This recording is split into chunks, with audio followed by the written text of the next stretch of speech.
প্রায় ২ দশক পর তারেক রহমানের চট্টগ্রাম সফর ও নির্বাচনী জনসভা ঘিরে উৎসবমুখর বন্দর নগরী, যা ঘিরে সকাল থেকে বিভিন্ন এলাকা থেকে নগরীর পলো গ্রাউন্ডে জড়ো হচ্ছেন নেতাকর্মীরা। বেলা বাড়ার সাথে সাথে বাড়ছে উপস্থিতি। কিছুক্ষণ পর সেখানে পৌঁছে বক্তব্য রাখবেন বিএনপি চেয়ারম্যান। আজ চট্টগ্রামের পাশাপাশি ফেনী, কুমিল্লা ও নারায়ণগঞ্জেও জনসভা করবেন তারেক রহমান।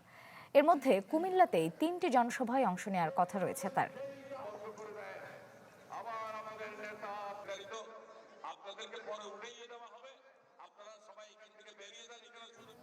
এ বিষয়ে আরো খবর জানাতে চট্টগ্রামের পলো গ্রাউন্ড থেকে যুক্ত হচ্ছেন শাহনওয়াজ বাবলু। যাচ্ছি তার কাছে।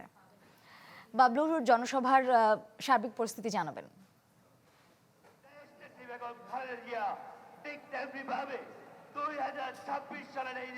জনসভা বিএনপির পক্ষ থেকে যে নির্ধারিত সময় দেওয়া হয়েছে সেটি 11:30টায় বিএনপির চেয়ারম্যান তারেক রহমান এই পলো গ্রাউন্ড মাঠে যে জনসভায় নির্বাচনী জনসভায় বক্তব্য দেওয়ার অংশ নেওয়ার কথা রয়েছে। কিন্তু এখন পর্যন্ত আমরা যেটা জানতে পেরেছি, রেডিসন হোটেলে যিনি গতকাল থেকে সেখানে অবস্থান করছেন, সেখানে আজকে সকালে যে মত বিনিময় অনুষ্ঠান রয়েছে তরুণদের সঙ্গে, সেটি চলছে এখন পর্যন্ত। তার আসতে হয়তো কিছুটা সময় লাগবে, যেহেতু পলো গ্রাউন্ড মাঠ থেকে তার যে হোটেল রেডিসন এখানকে অনেকটা কিছুটা দূর, তাই আর নেতাকর্মীদের রাস্তায় ভিড় তো আছে, সেই ভিড় ডিঙ্গিয়ে তার এই পলো গ্রাউন্ড মাঠে আসতে কিছুটা হয়তো সময় লাগতে পারে। আমরা যেটা দেখেছি সিলেটেও তার 11:30টার যে শিডিউল ছিল প্রথম নির্বাচনী জনসভার, সেটি তার আসতে প্রায় প্রায় 1.5 ঘন্টা বেশি সময় লাগে।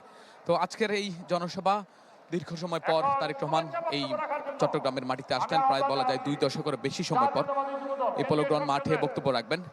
এবং তার এই বক্তব্য শোনার জন্য সাধারণ মানুষ থেকে নেতাকর্মী সবাই অধীর আগ্রহে অপেক্ষা করছে। এবং আপনি দেখতে পাচ্ছেন চট্টগ্রাম মহানগর, চট্টগ্রাম উত্তর জেলা, দক্ষিণ জেলার নেতাকর্মীরা, বিএনপি এবং অঙ্গ সংগঠন নেতাকর্মীরা এই মাঠে এসে জড়ো হচ্ছেন, মিছিল নিয়ে আসছেন, স্লোগান দিচ্ছেন তারা।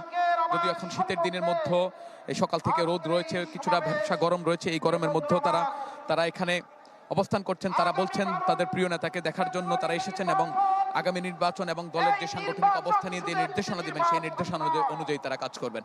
আপনি জানেন তারেক রহমানের দ্বিতীয় নির্বাচনের যে নির্বাচনী সফর, যেটি নির্বাচনী প্রচার অভিযানে তিনি নেমেছেন, বলা যায় চট্টগ্রাম সিলেট বিভাগের পর বৃহত্তর চট্টগ্রামে তার এই কর্মসূচি এই জনসভা অনুষ্ঠিত হবে।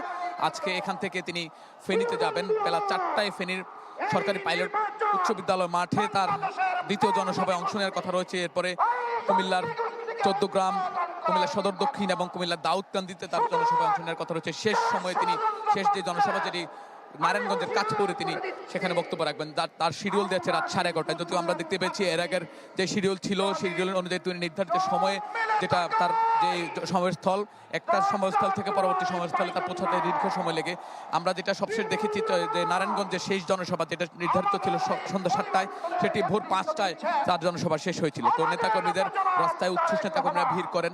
তিনি, আপনি জানেন, লাল সবুজের যে বাসে করে তিনি 25 ডিসেম্বর বাংলাদেশে নামার পর বাসে করে উত্তর যে রাজধানীর পূর্বাঞ্চলের যে জনসভায় যোগ দিয়েছিলেন, সেই বাসে করে তিনি তার নির্বাচনী প্রচারণা তিনি চালাচ্ছেন। সাথে তার বিএনপি এবং অঙ্গ সংগঠনের শীর্ষ নেতৃবৃন্দ আরেকটি বাসে থাকেন এবং তিনি আরেকটি বাসে করে নির্বাচনী যে জনসভায় অংশ নেন এবং প্রচারণায় অংশ নিচ্ছেন।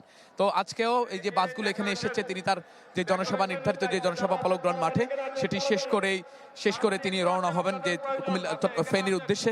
আমরাও তার সঙ্গে থাকবো। কিন্তু আজকের যে জনসভা, নেতাকর্মী এবং এই যেহেতু বৃহত্তর চট্টগ্রামে বিএনপির একটা শক্ত অবস্থান রয়েছে দীর্ঘ সময় ধরে, এবং বেগম জিয়া বারবার এখানে এসেছিলেন। শহীদ প্রেসিডেন্ট জিয়াউর রহমান এখান থেকে তার স্বাধীনতার ঘোষণা দিয়েছিলেন, স্বাধীনতার ডাক দিয়েছিলেন এই চট্টগ্রামের কালুঘাট বেতারকেন্দ্র থেকে। তো বিএনপিরও একটা আগ্রহ রয়েছে, দলটির নেতাকর্মীর একটা আগ্রহ রয়েছে তার বিএনপির প্রতি, এবং সাধারণ মানুষের একটা আগ্রহ রয়েছে।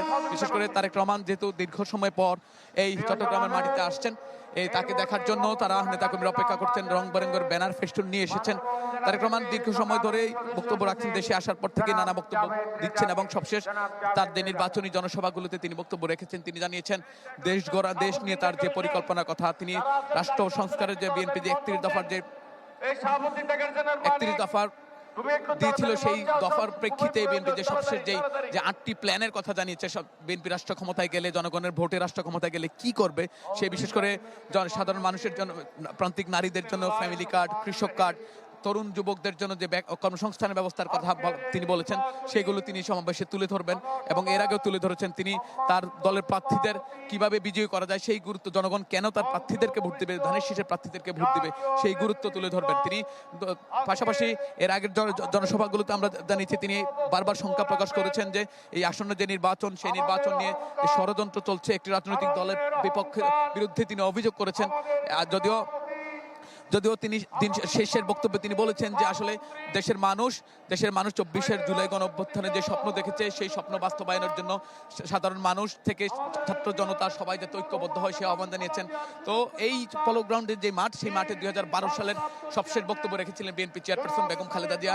প্রায় 14 বছর পর একই মাঠে জনসভায় বক্তব্য রাখবেন তারেক রহমান। তো নেতাকর্মীরা, উৎসুক নেতাকর্মী থেকে সাধারণ মানুষ অপেক্ষা করছেন তারেক রহমান আগামী নির্বাচন এবং দলের কর্মকাণ্ড নিয়ে কি নির্দেশনা দেন। শ্রেয়া। ধন্যবাদ বাবলু। দর্শক, সরাসরি যুক্ত ছিলাম চট্টগ্রামের পলো গ্রাউন্ডে। রেইনবো অলরাউন্ডার এক্সটেরিয়র পেইন্ট বাড়ির বাহিরের দেয়ালের সুরক্ষা নিয়ে থাকুন নিশ্চিন্ত, সাথে পাচ্ছেন 10 বছরের ওয়ারেন্টি।